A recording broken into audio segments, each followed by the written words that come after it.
to rattle or not to rattle? That's the question. You know, a lot of anglers, they ask, do I need a rattling crankbait or a non-rattling crankbait? Now, I've talked to a number of anglers, number of pro anglers, number of amateur anglers about this question. And there are definitely times where I feel like a rattling crankbait, like this is a Little John rattling, type R rattling crankbait, loud, single knock, loud, it doesn't matter, the rattle trap, whatever. But that rattle will catch more fish than without the rattle. It's a silent, it's the regular Little John from Spro, and it's silent. It doesn't have any type of rattles in it. And I think there are times when this type of silent, non-rattling crankbait will get more bites than a rattling version. So when is that? When is that? Well, I can tell you there is no 100% steadfast rule, but I'm going to give you my opinion on it. I feel like that the rattling crankbaits work best under a couple different conditions here. One of those conditions is whenever you're fishing around grass. Now, I have caught a pile of fish on the regular Little John, or a non-rattling crankbait around grass. Caught a pile of fish. But there are definitely times, especially when the water's cooler, that rattle, there's something about that rattle that pulls those fish out of the grass to come and crush whatever they can feel vibrating, and they can hear rattling going by their grass bed, going by their grass clump, whatever. Something about grass, bass, and rattles that seems to catch more fish. Now, there are times whenever you're fishing, highly pressured or whatever, I wouldn't just leave these at home if I'm fishing grass. I'm gonna keep these close by, the regular non-rattling versions. I'm gonna keep those close by, but I can tell you that grass, big deal with the rattles. That's number one. Number two is whenever I'm fishing around like flats with a ton of bait fish. There are times when there's just a ton of bait fish. Maybe you got a occasional fish schooling here and there, but so what do you do to make your bait stand out from all those thousands and millions of shad or whatever bait fish that those fish are kind of congregating around and watching? Dude, rattles. Seen it a number of times. Throw something with that rattle in it, get it around all that bait fish, throw that rattling bait. It seems like those fish can find it better, key in on it better, and boom, you're going to catch more fish on it.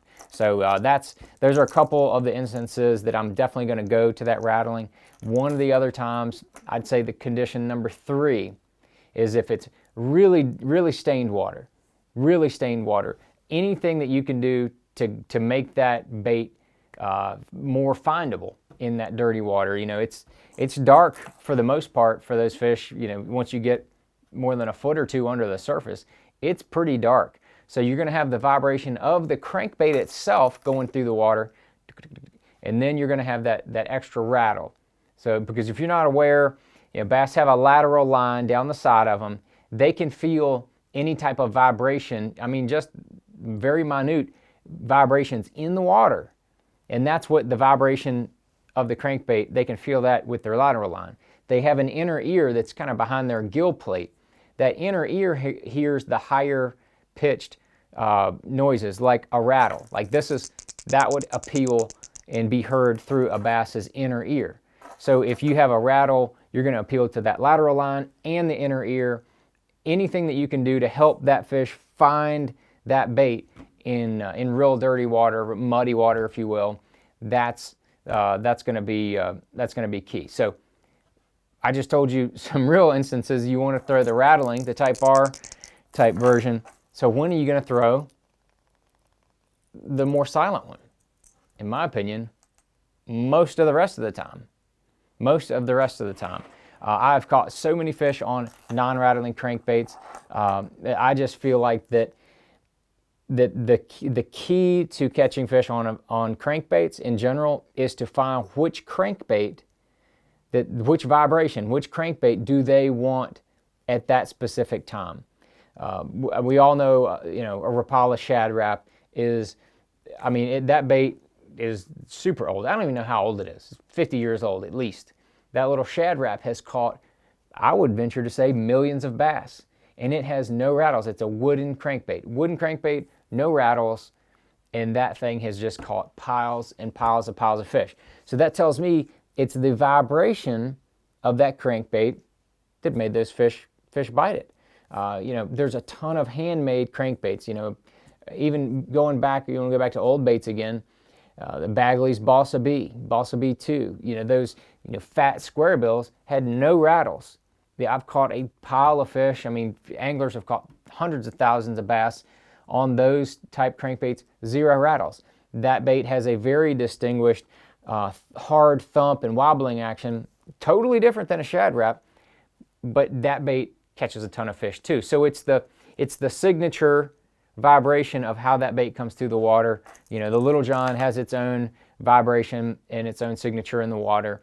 If you can figure out which one of those vibrations that bass wants in that particular time or that particular year, that's the key to non-rattling crankbaits.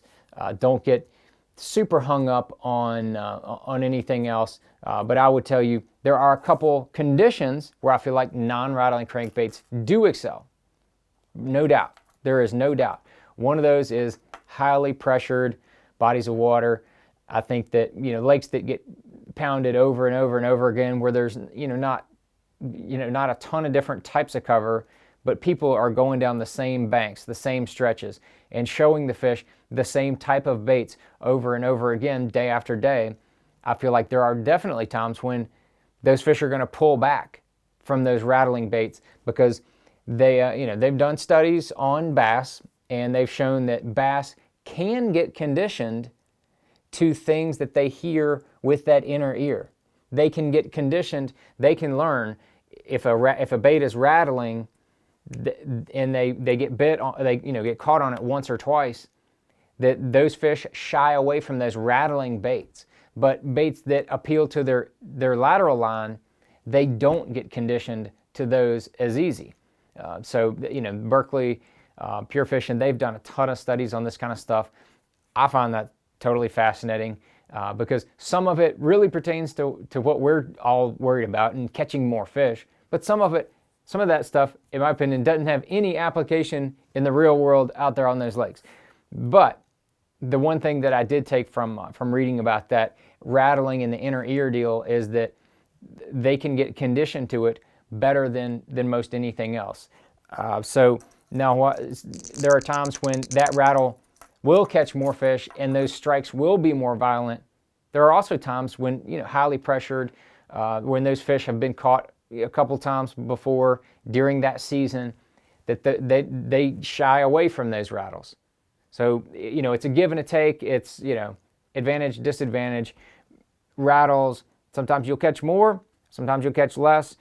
So that's my 2 cents on rattling versus non-rattling crankbaits. And if you're like me and you have a box full of Little Johns, this little Spro box here, you're going to have a section for the rattling ones, and then you're going to have another section for the non-rattling ones. So that's my 2 cents. Don't leave home without both of them, because you're not sure which ones they're going to want that particular day.